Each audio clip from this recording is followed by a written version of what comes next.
అలాగే మరొక నా స్టూడెంట్ అనూష, ఈమె విజయనగరం నుంచి టీజీటీగా సెలెక్ట్ అయ్యారు. చూడండి, నేను ఒక స్లోగాన్ ఇచ్చాను, జై జవాన్, జై కిసాన్, జై విజ్ఞాన్, జై విద్వాన్ అని.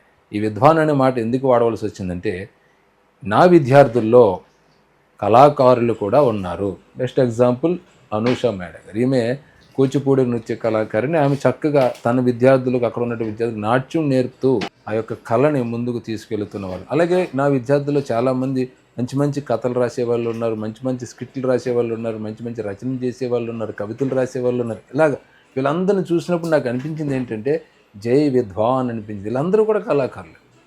సో అలాంటి కళారంగంలో ఉండి ఈరోజు వాళ్ళు ఉపాధ్యాయులు అవుతున్నారంటే, వాళ్ళు ఏ పాఠశాలకు వెళ్ళినా కూడా వాళ్ళు ముందడుగులో ఉంటారు విద్యార్థులు. ఎందుకంటే వాళ్ళ కళాకారులు అట్రాక్ట్ చేసేటువంటి గుణం ఉంటుంది. ఆ కళను వాళ్ళు సబ్జెక్ట్కి అప్లై చేయగలుగుతారు. సో విద్యార్థులు చాలా ఎంజాయ్ చేస్తారనమాట.